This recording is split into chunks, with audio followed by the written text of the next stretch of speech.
Bismillahirrahmanirrahim. Assalamualaikum warahmatullahi wabarakatuh. Innal hamdalillah nahmaduhu wa nasta'inuhu wa nastaghfiruhu wa natubu ilaihi wa na'udzu billahi min shururi anfusina wa sayyiati a'malina. Man yahdihillahu fala mudilla lahu wa man yudlil fala hadiya lahu. أشهد أن لا إله إلا الله وحده لا شريك له وأشهد أن محمدا عبده ورسوله لا نبي بعده اللهم صل وسلم وبارك وأنعم على نبينا محمد وعلى آله وصحبه أجمعين أما بعد فيا إخوة الإيمان أعزكم الله. Hadirin kaum muslimin jamaah salat maghrib Masjid Al-Mujahidin yang semoga senantiasa Allah muliakan. Alhamdulillah, segala puji bagi Allah Rabbuna Azza wa Jalla yang kembali di malam hari ini telah mempertemukan kita, dan tentunya semoga pertemuan kita ini menghadirkan kebermanfaatan untuk kita dan sekitar kita. Dan tentunya juga kita bermohon kepada Allah Rabbuna Azza wa Jalla agar duduknya dan hadirnya kita di majelis ini dicatatnya sebagai timbangan pemberat timbangan kebaikan bagi kita sekalian, serta dianugerahkan olehnya kita yaitu berupa ilmu yang bermanfaat. Amin Allahumma amin. Ikhwatal iman a'azakumullah, hadirin kaum muslimin jamaah Masjid Al-Mujahidin yang semoga Allah muliakan. Kita masih melanjutkan pembahasan dari sirah nabawiyah kita, dan kita masih berada di bab perang Uhud. Di perang Uhud. Di kesempatan pertemuan pekan atau bulan yang lalu, kita sudah mendapatkan gambaran betapa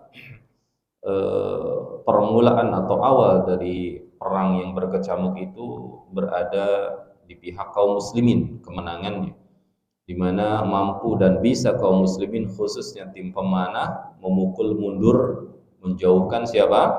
Rombongan musuh, gitu ya, kavaleri yang dipimpin oleh Khalid ibn Walid yang pada waktu itu masih belum menjadi seorang muslim, yang kemudian para sejarawan mencatat beliau masuk Islamnya adalah pasca perjanjian Hudaybiyah, yang itu artinya berada di tahun ke-8 Hijriah, sebelum terjadinya Fathu Makkah. Hadirin kaum muslimin yang semoga dimuliakan Allah Tabaraka wa Ta'ala, namun kemudian sesaat ini terjadi begitu cepat ya, peperangan itu terjadi begitu cepat.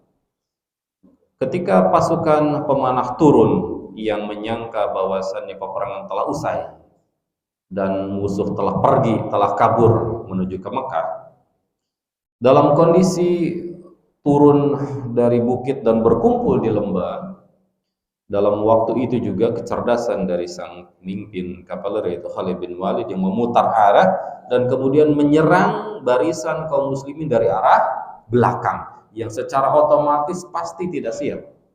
Dan ketidaksiapan itulah yang menyebabkan tercerai-berainya, terbelahnya pasukan. Gitu ya, itu adalah hal yang logis, pasti diserang dari belakang ya tidak siap, langsung tercerai-berailah formasi dan pasukan. Sehingga hadirin kaum muslimin yang semoga dimuliakan Allah Tabaraka wa Ta'ala, dalam kondisi yang begitu cepat itu ya, pasukan tercerai-berai karena berhasil dibelah oleh kavalerinya Khalid ibn Walid, sehingga peperangan dikatakan berpusat di Rasulullah Shallallahu Alaihi Wasallam, ya, karena sasaran tujuan mereka adalah Rasulullah Shallallahu Alaihi Wasallam. Dan kala itu yang membersamai Nabi Shallallahu Alaihi Wasallam dalam formasi pasukan itu hanya 9 orang, 7 orang Ansor dan 2 orang Muhajirin. 7 orang Ansor dan 2 orang Muhajirin. Inilah yang kemudian dalam waktu yang begitu cepat berkecamuk itu yang menjadi tameng atau garda terdepan dalam melindungi Rasul yang mulia Sallallahu Alaihi Wasallam. Itu ya. Satu persatu dari 7 orang sahabat Ansor yang mulia ini menemui ajal mereka, menjadi syuhada di situ. Satu persatu. Ya. 7 orang sahabat Ansor menemui syahid, ya, mendapatkan anugerah mati syahid di waktu itu, ya, karena mereka berusaha untuk menjaga serta melindungi Rasul Shallallahu Alaihi Wasallam yang menjadi sasaran anak panah segala macam tertuju kepada center, yaitu Rasul Shallallahu Alaihi Wasallam. Dan bahkan walaupun ada di antara mereka, di tengah-tengah mereka yang tidak terkenal dan tidak tahu Rasul itu yang mana, Nabi Muhammad itu mana. Bahkan ada di antara mereka yang menyangka Rasulullah itu adalah Mus'ab bin Umair yang kala itu memegang panji, memegang apa? Bendera dengan tangan kanan. Sehingga Mus'ab bin Umair yang menjadi sasaran. Ketika radhiyallahu ta'ala anhu memegang panji dengan tangan kanan, putuslah tangan kanan beliau kan gitu ya.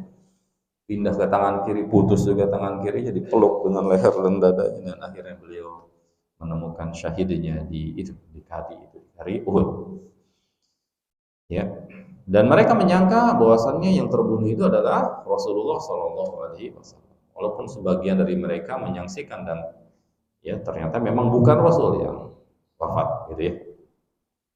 Sehingga peperangan terus tertumpuk dan itu begitu cepat terjadi, mungkin dalam hitungan detik atau menit, mungkin begitu cepat nih terjadinya serangan itu.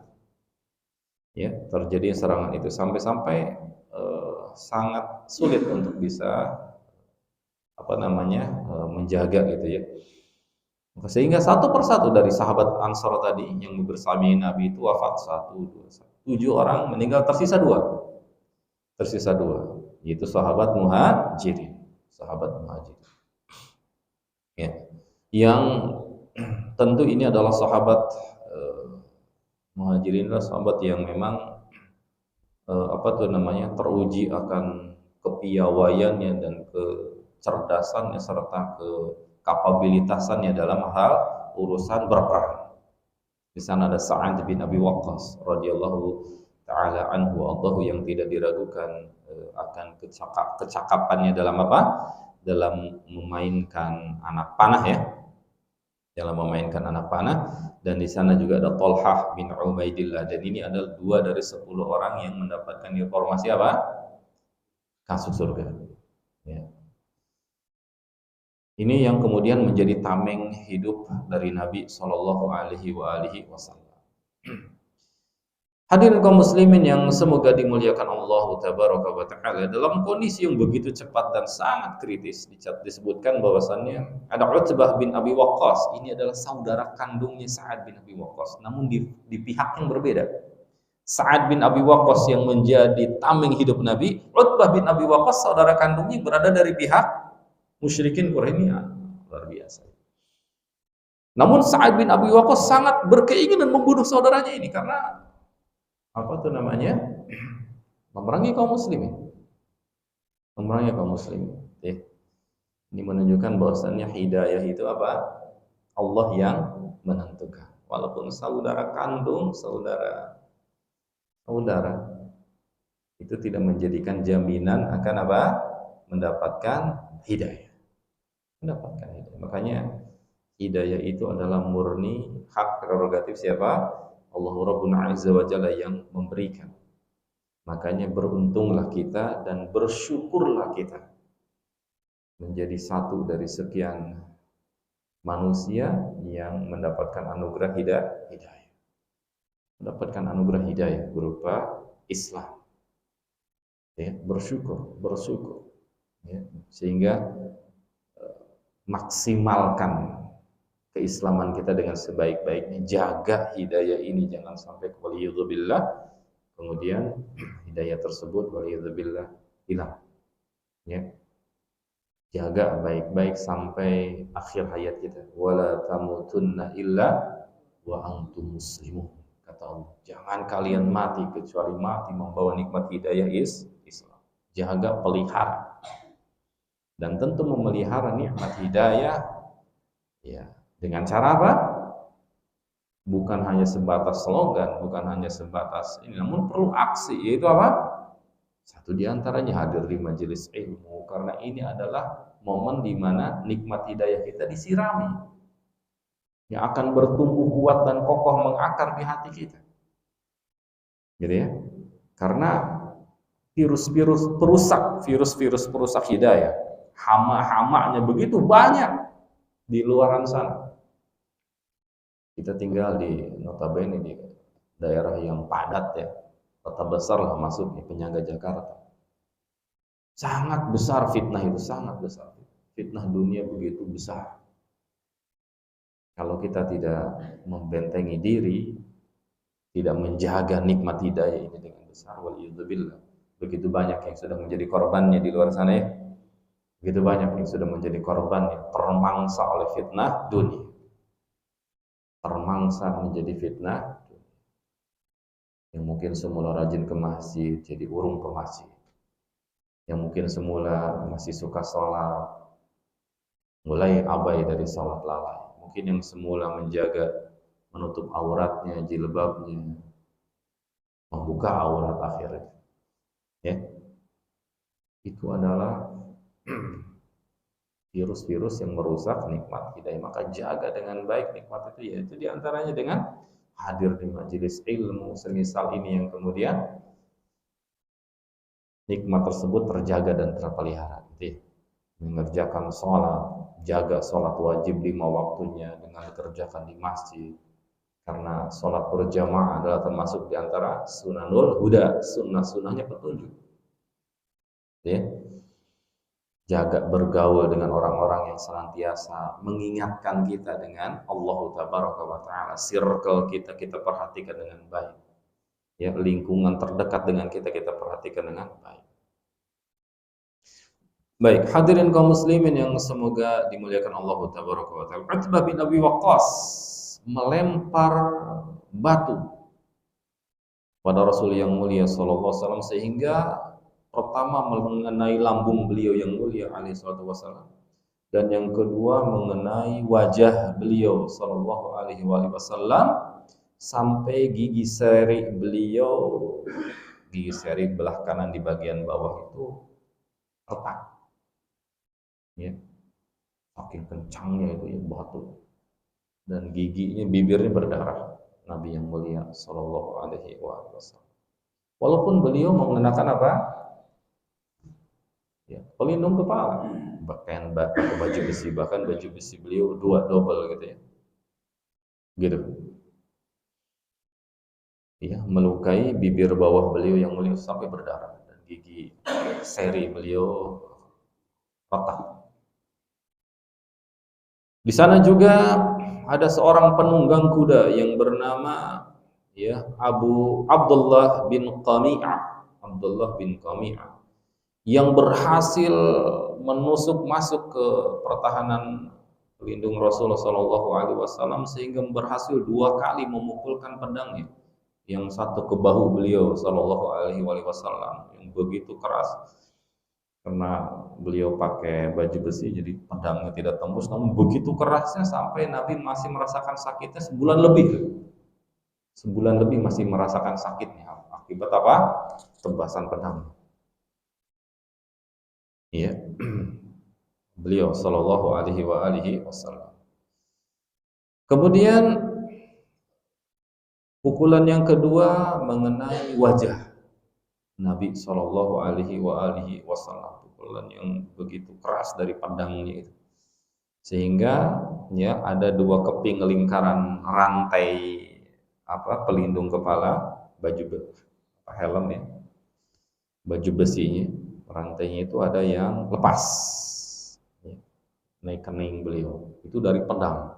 Belum nanti ada anak panah yang sampai mematahkan helm beliau sallallahu alaihi wasallam, yang kemudian pecahan helmnya itu masuk ke pipi beliau sallallahu alaihi wasallam, menembus 2 gitu, yang kemudian dicabut oleh sahabat yang mulia yang termasuk di antara sahabat-sahabat yang mendapatkan informasi akan kabar gembira mendapatkan surga di sisi Allah Tabaraka wa Ta'ala. Itu Bapak sahabat siapa?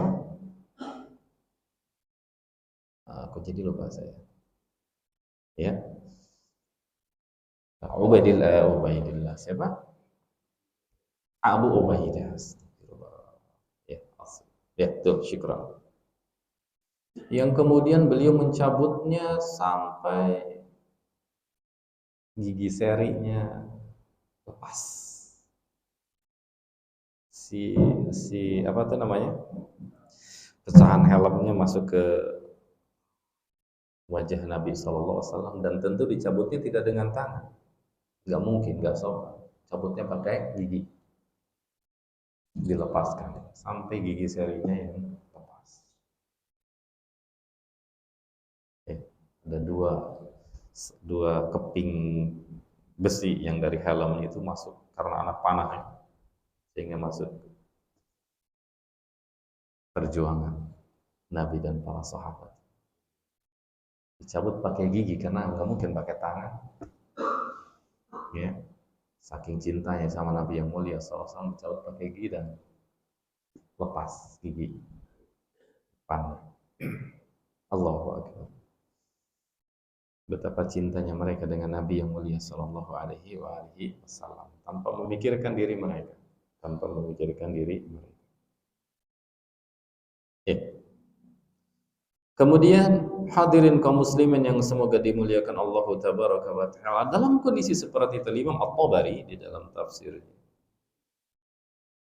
ya, beliau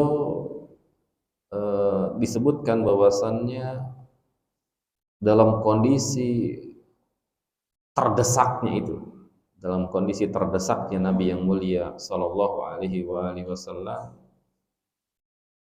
beliau masih mendoakan umat manusia yang menyerang beliau Sallallahu Alaihi Wasallam.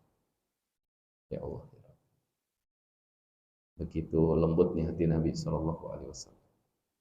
Dalam redaksi riwayat Imam At-Tabari disebutkan, ya Allah, ampunilah kaumku karena sesungguhnya mereka tidak mengetahui. Dalam redaksi Imam Muslim disebutkan, ya Rabbi, ampunkanlah tu kaumku karena sesungguhnya mereka tidak mengetahui. Kaum yang tidak mengetahui. Dalam redaksinya Al-Qadhi Fudail bin Iyad dengan redaksi, ya Allah, berikanlah petunjuk kepada kaumku karena sesungguhnya mereka tidak mengetahui. Masih mendoakan dalam kondisi beliau terdesak dengan penuh luka. Allahu Akbar. Ya. Itulah kondisi yang begitu cepat dalam perang Uhud itu, begitu cepat. Serangan dadakan dari belakang tiba-tiba dan kemudian seperti itu. Ya Allah, ya. Baik, hadirin kaum muslimin yang semoga dimuliakan Allah Tabaraka wa Ta'ala. Dan dalam kondisi yang tersisa tinggal dua orang berarti yang menjaga dan melindungi Nabi SAW, itu Sa'ad bin Abi Waqqas dan Talhah bin Ubaidillah yang tadi kondisinya apa tuh namanya menjadi tameng Nabi SAW. Beliau Talhah dan begitu lincahnya dalam berperang, dan beliau menggunakan satu tameng, dan tameng itu digunakan juga untuk menjaga Nabi, gitu ya, memproteksi Nabi supaya berada di belakang beliau. Beliau menggunakan anak panahnya, dan Nabi pun masih sempat melemparkan anak panahnya. Namun dalam kondisi itu Talhah bin Ubaidillah ini menegur Nabi karena supaya Nabi tidak muncul melebihi kepala beliau, gitu ya. Saking khawatir ya sama Nabi SAW.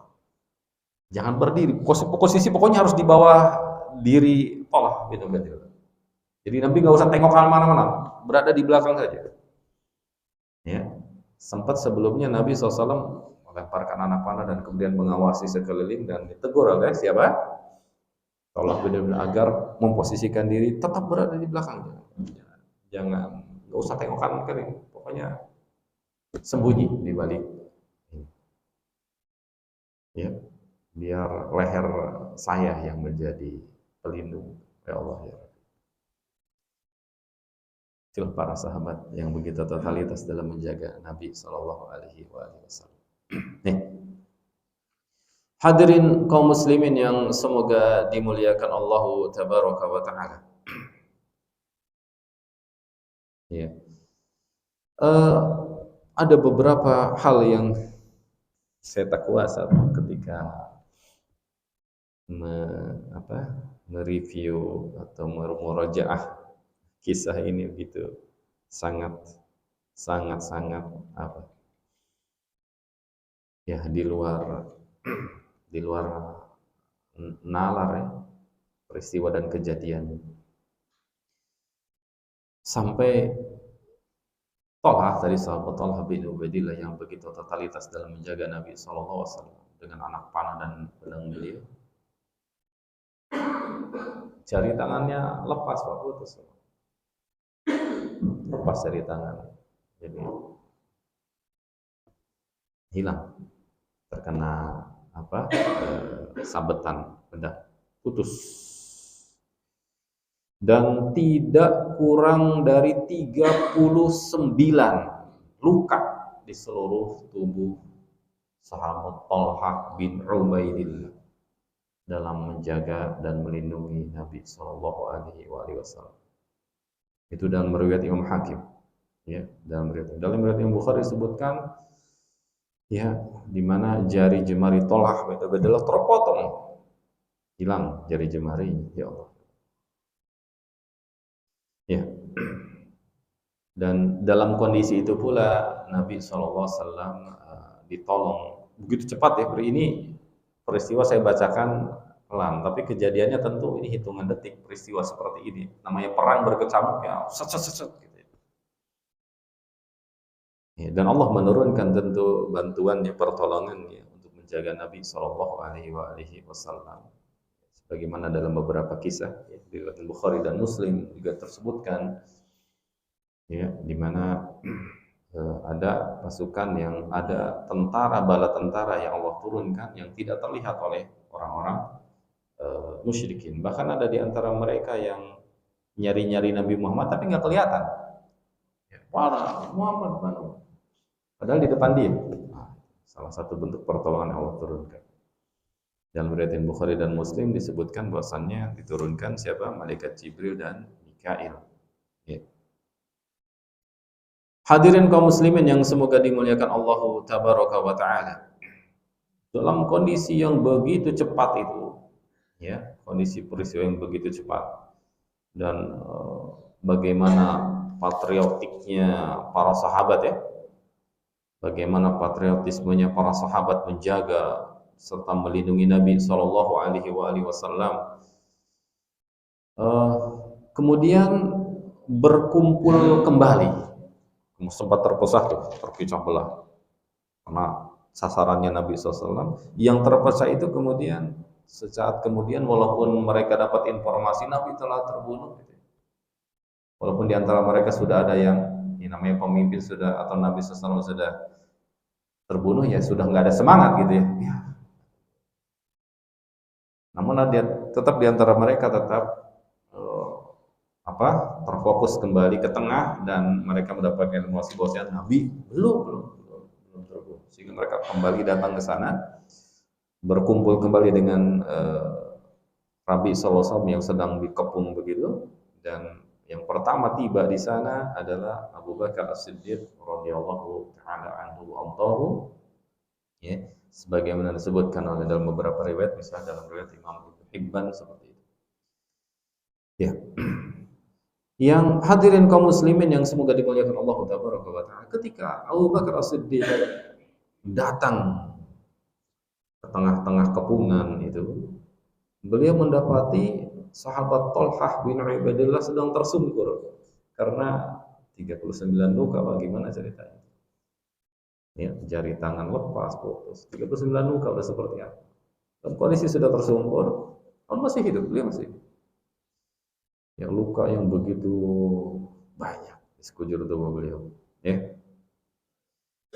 Ya, lalu Nabi SAW menyebutkan, biarkan saudaramu itu, kepada Abu Bakar Siddiq, ya, biarkan saudaramu itu yaitu Tolha bin Ubaidillah, karena sejatinya ia sedang berada atau sudah berada di surga. Jadi Tolha bin Ubaidillah itu mendapat gelar, ya, syuhada yang masih berjalan. Orangnya masih hidup namun sudah mendapatkan gelar syahid. Tolha bin Ubaidillah. Ya. Nah, saat beliau berkumpul itu pula tadi anak panah, ya, masuk ke pipi Nabi Shallallahu Alaihi Wasallam, ya, yang kemudian tadi digigit cabut oleh siapa? Abu Ubaidah bin Jarrah radhiyallahu taala anhu wa Allah. Yang sampai akhirnya membuat gigi seri beliau lepas ya, gara-gara menggigit dan mencabut topeng besi yang menancap di pipi Nabi Shallallahu Alaihi Wasallam. Lalu dalam kondisi kritis itu berkumpullah para sahabat Nabi kembali ke fase formasi menjaga dan melindungi Nabi Shallallahu Alaihi Wasallam. Di sana sudah mulai berdatangan ada Abu Dujana, ada Mus'ab bin Umair yang kemudian tadi kisahnya beliau harus menjadi syahid ya, merenggang nyawa di perang itu. Ada Ali bin Abi Thalib, ada Sahal bin Hanif, ada Malik bin Sinan, dan juga ada Malik bin Sinan itu ayahnya dari Abu Sa'id Al-Khudri. Kemudian ada Ummu Umarah, ada ya Nasibah binti Ka'ab, ya. Kemudian ada Qatadah bin Nu'man, ada Umar bin Khattab dan Hatib bin Abil Bat'ah serta Abu Talhah yang tadi ya, kondisinya sedang ya penuh dengan luka di badan beliau sallallahu alaihi wasallam. Baik, hadirin kaum muslimin yang semoga dimuliakan Allah tabaraka wa taala. Nah, di sini beliau membawakan di antara detailnya satu persatu. Lebih menariknya silakan dibuka bukunya nanti setiba di rumah ya. Baca dengan penuh penghayatan tentang bab Ra'ul ini. Tentu akan lebih menarik. Ya, saya bacakan ini enggak terlalu detail karena ada beberapa hal yang mungkin saya nggak tega untuk membacakan dan menyampaikan karena begitu ya Allah ya Rabbi. Ya silakan lebih menarik atau lebih penasaran. Ketika penasaran silakan di review di rumah ya, buka buku sirahnya di bab perang Uhud ya, insya Allah akan banyak sekali pelajaran yang bisa kita ambil. Satu di antaranya akan begitu besarnya kecintaan para sahabat kepada Nabi yang mulia sallallahu alaihi wasallam. Sehingga tentu ya, akan sangat tidak mungkin sahabat yang begitu cinta kepada Nabi kemudian dikatakan mereka mengkhianati Nabi sallallahu alaihi wasallam, tidak mungkin. Mereka rela menjadi tameng hidup Nabi, nggak mungkin mengkhianati Nabi sallallahu alaihi wasallam. Para sahabat pasti sangat sangat setia dengan Nabi Shallallahu Alaihi Wasallam, sehingga pasti ajarannya dan dakwahnya adalah apa yang disampaikan oleh Nabi Shallallahu Alaihi Wasallam. Sangat tidak mungkin, walaupun ada tuduhan dari sebagian manusia, khususnya di akhir zaman yang mengatakan para sahabat mereka telah kufur gitu ya. Tentu ini adalah tuduhan yang sangat-sangat keji. Baik, ketika kondisi sudah bercerai-berai itu, kembali patriotisme dan muncul semangat dari para sahabat. Ya. Abu Talhah tadi menjadikan dirinya menjadi pagar hidup bagi Nabi Shallallahu Alaihi Wasallam. Ya. Rela menerima hujanan anak panah itu. Ya. Kemudian di sana juga ada Abu Dujana yang berdiri di hadapan Rasul yang mulia sallallahu alaihi wasallam menjadikan punggungnya karena mungkin nggak punya tameng, akhirnya punggung beliau yang digunakan untuk melindungi Nabi sallallahu alaihi wasallam agar tidak terkena anak panah. Ya, sampai beberapa anak panah menghujani punggung beliau radhiyallahu taala anhu wa ardhah, dan sama sekali enggak bergeming, tetap menjaga melindungi Nabi. Nah, seperti apa tuh manusia keimanannya luar biasa sehingga rasa sakit itu sudah tidak dipedulikan oleh mereka. Kemudian di sana ada Hatib bin Abul Balta'ah yang ia kemudian mengejar tadi Utbah bin Abi Waqqas ya, yang telah memecahkan gigi seri Nabi sallallahu alaihi wasallam yang mulia yang tadi dikisahkan di awal. Ya, setelah ia menyabetkan pedangnya. Dan kemudian itulah yang Hatib bin Abi Balta'ah lah yang kemudian berhasil membunuh siapa? Saudara kandungnya Sa'ad bin Abi Waqqas, itu Utbah bin Abi Waqqas, yang padahal sebetulnya yang berantusias ingin menghabisi Utbah itu ya saudaranya itu Sa'ad bin Abi Waqqas. Kemudian di sana ada Sahal bin Hanif, ya, seorang pemanah ulung juga yang kemudian ia menjemput ajalnya di sana. Kemudian juga di sana ada Qatadah bin Nu'man, ya, Qatadah bin Nu'man yang dia melepaskan beberapa, luar biasa ya, begitu gesitnya dalam berperang, yang menjaga dan melindungi Nabi SAW. Kemudian ada Abdurrahman bin Auf, ya, yang sampai gigi serinya pecah dan mendapatkan 20 lebih luka di sekujur tubuhnya ketika perang Uhud itu. Sebagian sampai ada yang mengenai kakinya, makanya Abdurrahman bin Auf jalannya pincang, ya, dari perang Uhud ini. Jalannya pincang karena kena luka perang, 20 luka lebih di badan. Ya Allah, ya Rabbi. Ada Malik bin Sinan. Beliau adalah ayahnya sahabat yang mulia, yaitu Abu Sa'id Al-Khudri. Abu Sa'id Al-Khudri, ini ayahnya Malik bin Sinan, yang dalam kondisi Nabi sedang terkena luka di mulut beliau, di pipi beliau. Itulah yang membersihkan luka itu. Malik bin Sinan sudah sepuh ya. Beliau menghisap darah dari Nabi SAW. Dan Nabi suruh muntahkan darahnya. Malik bin Sinan nggak mau memuntahkan, ya, dihisap oleh beliau, nggak mau dimuntahkan. Jika di sana ada sahabiah wanita yang ikut berperang di perang, namanya Ummu Marah. Ya Allah, walaupun seorang perempuan, namun ia luar biasa ya. Yang tadi memukulkan pedangnya kepada Nabi SAW, siapa tadi? Ibnu Qami'ah, ya. Dan itu dibunuh oleh Ummu Umar, yang Nabi sampai sebulan ngerasain sakitnya ya. Perempuan, sahabiah perempuan, begitu luar biasa ya. Kemudian di sana ada Mus'ab bin Umair yang tadi kisahnya kita sebutkan ya.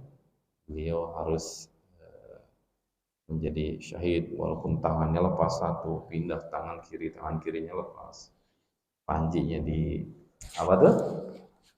dipegang leher dan dadanya, dan akhirnya beliau menemukan syahidnya di kala itu. Ya Allah, ya Allah.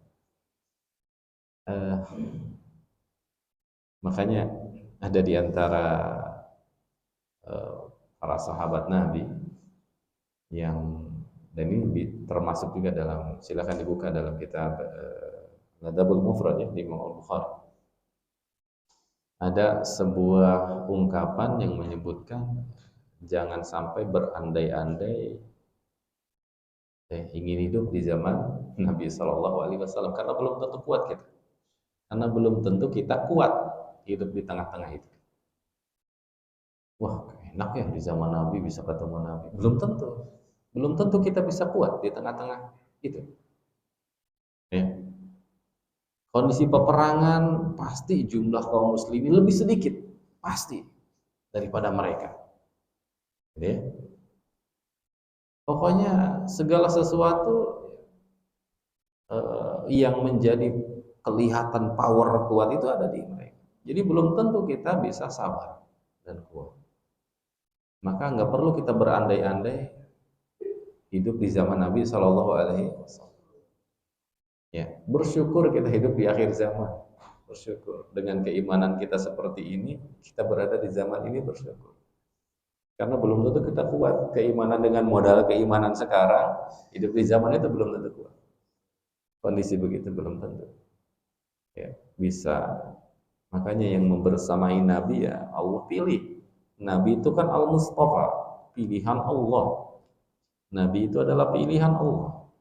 Maka bukan sembarangan tentu orang yang bersama dengan beliau pun dipilih oleh Allah. Yang membersamai Nabi ini orang-orang pilihan. Semua para nabi dibersamai dengan orang-orang pilihan. Nabi Isa misalnya siapa? Hawariyun. Orang-orang pilihan yang bersamai Nabi Isa. Nabi Muhammad para sahabat. Orang-orang pilihan. Sekelas Abu Bakar, sekelas Umar, sekelas Utsman. Mereka orang-orang terbaik. Manusia-manusia terbaik setelah para nabi dan rasul dipilih untuk membersamai nabi makhluk paling mulia. Gitu ya.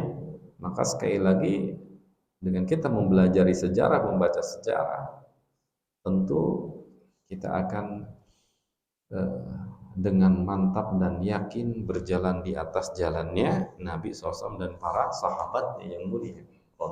Karena mereka memang benar-benar terbukti. Benar-benar apa? Terbukti bagaimana keimanan mereka, ya, bagaimana kecintaan mereka terhadap siapa? Nabi Shallallahu Alaihi Wasallam, sampai mengesampingkan diri mereka sendiri, sampai mengesampingkan diri mereka. Ya. Coba nyabut luka dengan gigi sampai gigi lepas gimana tuh Pak?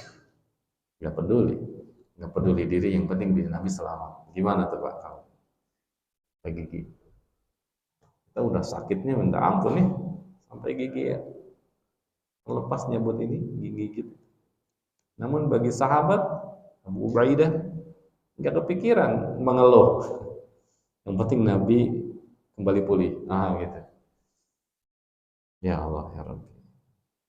Di luar nalar ya, bagaimana ketika keimanan berbicara sudah nggak ada lagi hal-hal yang yang menjadi keluh kesah ya. Makanya pentingnya kita memupuk keimanan itu penting, karena sekali lagi apalagi ya dengan kondisi akhir zaman seperti ini, kalau keimanan kita tidak jaga dengan baik ya luar biasa. Kalau dulu fitnahnya seperti itu di zaman Nabi SAW, di zaman sekarang fitnahnya apa?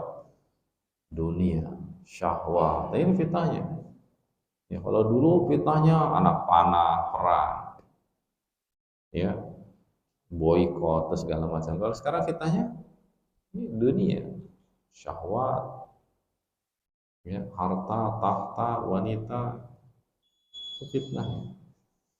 Ya, siap dan sanggup harus menghadapi itu. Coba para kaum muslimin, muslimah gitu ya. Seperti yang kemarin sempat viral ya, di 17 Agustus harus melepaskan jilbab kan ya. Kan gak masuk akal ya. Kok bisa ya di negeri mayoritas muslim ada peraturan begitu, harus menanggalkan jilbabnya hanya untuk sebatas menjadi apa? Pasukan pengibar bendera. Kok bisa seperti itu? Ya. Dan mau ya, Masya Allah. Itu fitnah Pak, fitnah. Lebih memilih itu. Kayak kan ketua MUI kita bilang, udah pulang deh, pulang. Udah nggak usah ikut, nggak usah dilanjutin, pulang aja. Itulah fitnah dunia. Kayak ya masing-masing zaman ada tantangan, masing-masing zaman ada tantangan. Dan tantangan kita itu dunia Pak. Dunia. Ya, harta, tahta, wanita itu. Semoga Allah menjaga dan melindungi kita semua ya. Semoga Allah Rabbuna Azza wa Jalla senantiasa menjaga diri kita, keluarga kita, juga kaum muslimin, dan menetapkan kepada kita semua istiqamah di atas jalannya yang lurus sampai akhir hayat kita semuanya, sampai kita bertemu dengan Allah Rabbuna Azza wa Jalla dalam kondisi kita berjalan di atas jalannya Allah Rabbuna Azza wa Jalla yang dicontohkan dan dipimpin oleh Nabi yang mulia Sallallahu Alaihi Wasallam. Sampai sini Bapak yang bisa saya sampaikan, kurang lebihnya saya mohon maaf.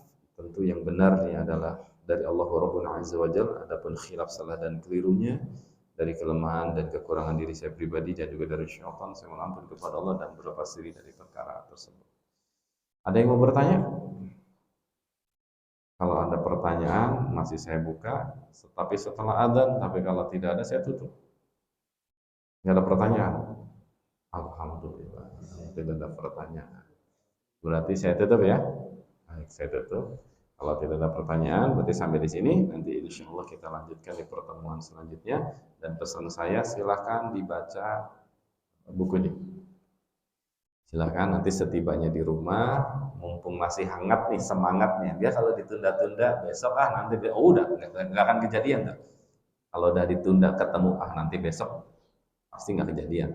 Udah selesai, semangatnya udah hilang, udah berganti dengan yang lain. Ingin pancing lah, ingin segala macam ya. Mumpung sekarang nih masih semangat, pulang ke rumah segera setelah salat isya nanti ambil buku sirahnya, langsung buka duduk sampai nanti malam. Ya, sampai ngantuk maksudnya. Berapa menit kira-kira bertahannya itu sambil pegang buku sampai ngantuk. Ya. Biasanya obat tidur kalau baca buku Pak ya? Obat tidur. Ya, silakan mau puasa semangat, silakan kalau di masjid ada bukunya ya silakan baca. Kalau saya yakin di rumah ada lah, masing-masing di rumah punya. Silakan. Sirah Nabawiyah, ya, Ar-Rahiqul Maktum, buah karya dari Syekh Safiyur Rahman Al-Mubarakfur ya, yang sudah dimiliki oleh hadir jamaah sekalian di rumah masing-masing. Sampai di sini kita tutup dengan kafaratul majlis. Subhanakallahumma bihamdika asyhadu an la ilaha illa anta astaghfiruka wa atubu ilaik. Wassalamualaikum warahmatullahi wabarakatuh.